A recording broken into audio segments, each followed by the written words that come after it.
So in this video we're going to talk about how I render my images plus how I do the compositing, important part, to make these images look crispy and sharp. Hope you enjoy. To start off, let's have a quick look on the scene inside of Substance Painter. These feeds were painted by the method Jay Hill describes on his YouTube channel, and you can find more information about that. I'll leave the link below. Basically all I done is I copied the way he does all the things. I started from the blood, right? I mean like the profound skin, and I added some variation, and then I added purpleness, like we have some veins right here. Here's like all the details, right? I added some sun damages afterwards on the skin. I added some height map and modified roughness to have a kind of bump effect, right? Maybe there is some mistakes that I do, but that's how I do it for now, and it's pretty much it. Inside of Blender I have a simple scene, right? I was doing different variations of posing my feeds. In terms of what I tweak in these settings and how do I do all that stuff, I exported all the things from the Substance Painter. I put them in the principal shader, right? Through the node wrangler. I really recommend it because it's really quick. You press Ctrl+Shift+T and you just have to choose the files like the albedo, the metallic roughness and stuff. It's in Edit Preferences, Add-ons. Here's the node wrangler. It's really useful add-on. I add the subsurface small amount, not going crazy with it, and besides that I tend to play with the clearcode settings. Well, the clearcode is something that lays on the top of the surface. In relation to the human skin, it can be fat or wet areas, something that lays on the top of the surface. On these images you can see the subtle change between with and without the clearcode. The difference is subtle because wasn't adding much clearcode for this case. Well, basically clearcode can enhance your images and believability. I use the cycles and kind of huge amount of samples, pretty much nothing special right here. What's special is that the compositing stage, after I take my images and put them on the next level. After I render the image and put it inside of Photoshop, it does look alright, but not good enough. And what I do is usually I render without the background if I don't have to put exact backgrounds, right? It saves some time. And I tend to use the curtains or some like cool stuff in the background, but for this case I will just use the fill color, not really black, something like that. Maybe I'll choose it from here and fill it, and I go to the most crucial thing for me is the camera raw filter. And plus the worth mentioning is that I do save files in a TIFF resolution, not in JPEG, not in PNG quality. And go to the camera raw filter, and the main parameter that I tweak is the texture, clarity and dehaze, but you have to be careful with these because it can really mess things up. In terms of texture, we ramp the texture up and you see how the things enhance such things, right? Maybe that's dirt, something, but you see how I ramp the texture and all the things are kind of pop.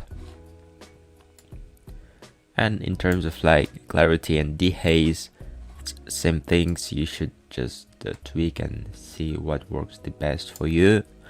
And dehaze, maybe I'll do like so.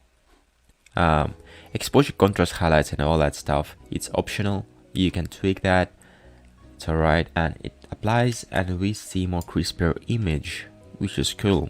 Then what we have to do is to go to the selective color and apply it to this image, and Usually I go through from reds to blacks, so it depends.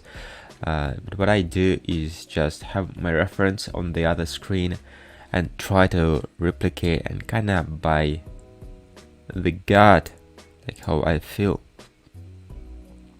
edit the images, maybe remove some reds, add some pinkish and yellowish to the skin, and it actually enhances the image and makes it way better, right?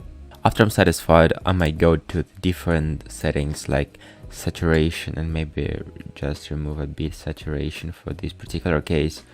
Don't want our skin to be too bright, right? I use like more of these like curves and levels and brightness, all these basic tools. Just knowing them allows you and gives you opportunity to use them however you want for like all the cases that you have. We can go even for filter camera or filter and kind of remove the whites, because here is like over bright, and on this particular image I do not have a clear code, and the clear code kind of creates more believable reflections. Yeah, this whites we can remove it a bit, and highlights remove it too. And usually I use my black and white channel at the end once I color manage the prime like colors, right? And afterwards I go to the black and white channel and I tweak it here manually just to have the good preset for the black and white image. Besides that, on the color image I use the chromatic aberration effect. Well, the chromatic aberration tends to appear on the contrast of the light and dark areas and metallic surfaces, and basically chromatic aberration is the distortion of the color channels. And to achieve this chromatic aberration I go to the individual channels and I switch a couple of them. For example, I can go to the red channel and go to the filter, distort, spherize, and maybe distort by 2. I switch the red channel and you can see this kind of switch on here, right? Do the same thing with the green channel, for example. Filter, distort, spherize, but I can distort by 1, for example, right? And you can look at the image right now and you see all this crisp switch that might appear on the real camera. And we're going to the last one and going to filter, distort, spherize, and we'll do that by 1 too, for example. And then we'll look at all the things. I mean, here's the chromatic aberration is quite heavy, and I don't want to have such heavy chromatic aberration, so I can go just and ramp down that stuff,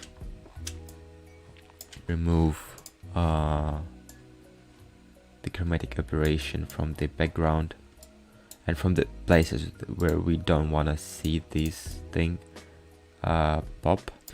And eventually what we have is this small effect that we get from the chromatic aberration.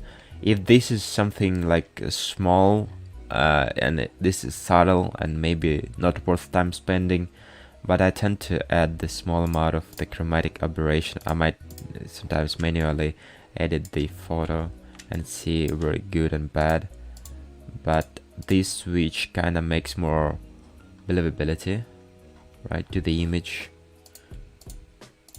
right? It's kind of there, and I'm glad that it's there. And at the end, when I'm like satisfied, right, we have one unified image. I go to the filter and I usually tend to add the noise by 1. And it's good when you have like the gradient on the background. It kind of evens up and smooths the gradient. So here's the representation of the beat gradient. 8 is the lowest, and you see the hard seams, and 24 is the higher. And basically, the higher beat goes, the smoother transition between the seams. And when you save the image from the Blender raw image, I save it in TIFF, right? It lets me to save in 8 or 16-bit. I usually tend to save it in 16-bit. Well, here is a quick render image that I done. By the way, look at the amount of the clear code. Here's like 100%, like all this fat or maybe, you know, like wet thing. Interesting. But the point that I'm trying to make is that once you got your image, you go to the image and you press save as, and here you have a file format. I choose for myself TIFF and go with color depth 16. This is what I'm talking about. And once you've done that, you press save image and keep working on it. Eventually, when I finish working, I still can see the seams, and I don't want these seams. So what I do, I apply noise, and this noise smoothes these seams and makes the better image at the end. Because if you don't do that, if I don't do that, or if I don't put the higher beat, I can see these awful seams, which is bad. Weird lines, right? I have like 16 bits. It's quite alright. But to get rid of this thing, when I have like my full image ready, I go to the filter and add the noise, and eventually it evens up the image and everything is smooth, and there is no particular like lines, shading, weird ass shading, right? And this is pretty much it. Here I added the black and white just to see how it looks. Really like black and white with this particular image. And I save it as a JPEG and post it wherever I want to. Alright, this is pretty much all I wanted to cover in this video. I hope that you found something useful to yourself, and please let me know down in the comments if I do something wrong or I could improve. I'm always up to improving and helping others and learning myself. This is something that I really like to do. Maybe I'll do some more videos answering different topics. We'll see how it goes. Let me know if you like that. Give me a thumb up. If you don't like it, okay, tell me why. This is important. And I'll see you later. Peace.